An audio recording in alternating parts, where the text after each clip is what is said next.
Le Centre universitaire de recherche pour le développement économique et social, QDSANSIG, a procédé vendredi 17 juin 2022 au CELAP à la présentation des résultats de l'enquête sur le budget ouvert Open Budget Survey en anglais, édition 2021. Cette restitution est publiée au moment où la loi des finances de l'année budgétaire 2022-2023 a connu une augmentation d'environ 40%. Dans son discours d'accueil des participants, le doyen de la faculté des sciences économiques et de gestion a précisé l'objet de cet atelier sur la transparence budgétaire. Que c'est une activité qui s'inscrit dans plusieurs autres organisées par la faculté des sciences économiques et de gestion à travers son centre universitaire de recherche pour le développement économique et social et sous le financement de l'UNICEF.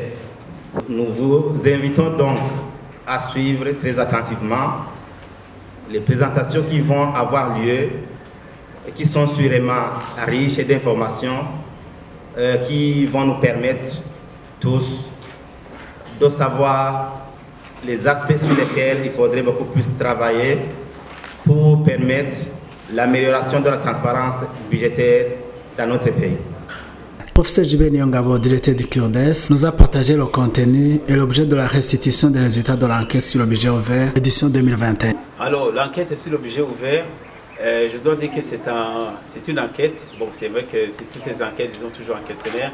C'est une enquête auquel le Burundi fait partie depuis 2017.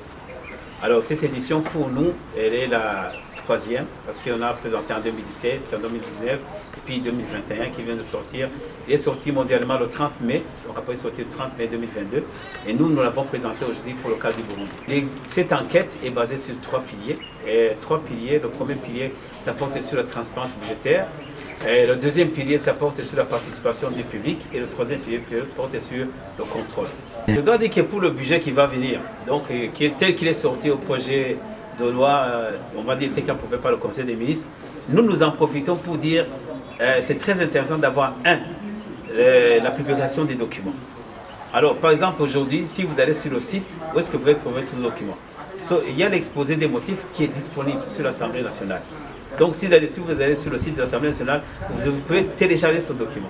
Vous pouvez avoir les ressources, les motivations, les dépenses et le déficit. Et le budget va augmenter de 40%. Si l'augmente de 40%, vous regardez là, le contenu des documents, on va trouver une justification. La réforme au niveau de l'OBER qui va permettre d'augmenter les ressources. On va constater qu'au niveau des dons, le montant est toujours presque le même, autour de 300 milliards. Au niveau des dépenses, les premières dépenses ils sont élevées, ils vont augmenter de 39%, qui est élevé. Et c'est à cause de la route, du chemin de fer et également d'autres infrastructures publiques. Donc c'est pour cela que c'est très intéressant d'avoir des documents qui sont publiés, ça permet d'avoir une transparence budgétaire et que les contribuables vont savoir pourquoi leur argent est dépensé et pourquoi ils sont obligés d'avoir des impôts qui augmentent. C'est parce qu'ils vont avoir des contreparties sociales. Les organisations de la société civile plaident pour une meilleure orthodoxie budgétaire, essaient de classer les États et la plupart ont un score pas très considérable avec des avantages de financement très mirobolants pour les bons élèves. Si vous regardez l'exécution budgétaire, vous allez constater pour chaque exercice, nous traquons ce qu'on appelle les documents de l'État, c'est-à-dire les documents publiés, notamment par le métier des finances. Alors vous allez trouver que dans les documents, nous avons trouvé la revue trimestrielle. La revue trimestrielle va vous donner l'exécution budgétaire pour le trimestre passé. Donc vous allez avoir plus ou moins 3 documents, 3 revues trimestrielles, premier trimestre, deuxième, troisième, et puis le rapport de fin d'année. Alors, si vous voulez, ça c'est intéressant. Et le rapport de fin d'année, on va avoir un autre document qu'on appelle la loi de règlement, qui est publié par le ministère des Finances. Et ce document, normalement, doit être approuvé par la Cour des comptes sous forme de rapport d'audit. Donc c'est pour cela que s'il y a peut-être des dépassements, s'il y a des lignes qui ne sont pas, on va dire, concordantes avec ce qui était prévu, normalement ça se trouve dans le rapport d'audit. Et c'est le rapport d'audit qui est analysé par la Cour des comptes, qui est publié.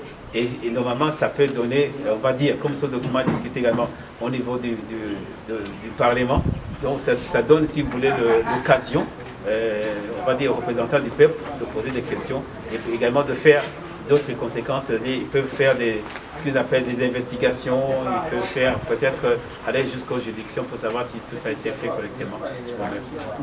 Alors l'avantage de classement, je dirais que ce n'est pas seulement le classement, mais également c'est sur cet indice, même la consistance de cet indice de transparence budgétaire. Il faut savoir que cet indice fait partie de plusieurs indices Et l'avantage de cet indice, c'est qu'il est indépendant, c'est un instrument indépendant, et plus indépendant que celui qu'on appelle International Transparency, qui est basé sur la corruption, et également associé aux indicateurs qu'on appelle évaluation des pays, qu'on appelle CPIA. Alors, la plupart, par exemple, sur le marché des capitaux, la plupart des pays qui sont bailleurs, qui financent peut-être au niveau mondial, ils se basent sur cet indicateur pour savoir si le pays sait utiliser les fonds qui ont été donnés.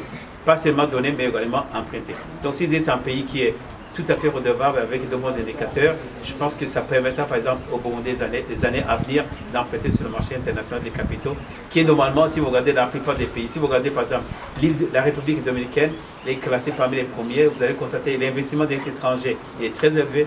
C'est un pays asiatique qui a fait beaucoup de réformes dans son sens-là. Je pense qu'on a vu, ils ont bénéficié de plusieurs, on va dire, de plusieurs fonds sur le marché des capitaux, sur le marché international. Donc cet indicateur est très intéressant de pouvoir améliorer le score et puis de pouvoir également être éligible sur certains fonds, notamment les fonds de la Banque mondiale. La disponibilité des documents et des données avec des contenus et formats exploitables a une très grande valeur ajoutée pour la transparence budgétaire à travers l'accessibilité des documents, la participation publique et le contrôle budgétaire a renchéri cet éminent chercheur. Alors c'est très important de voir que les documents d'une préparation du budget de l'État jusqu'au contrôle, les documents sont disponibles.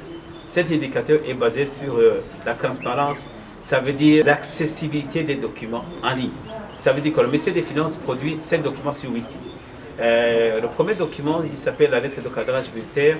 Et le dernier, je pense que après il y a un projet de loi, la loi pour promulguer les revenus trimestriels, les rapports de fin d'année. Normalement, il y en a peut-être 3 trimestres et puis le rapport de fin d'année, ça fait 7. Et puis le rapport d'audit qui est publié par la Cour des comptes.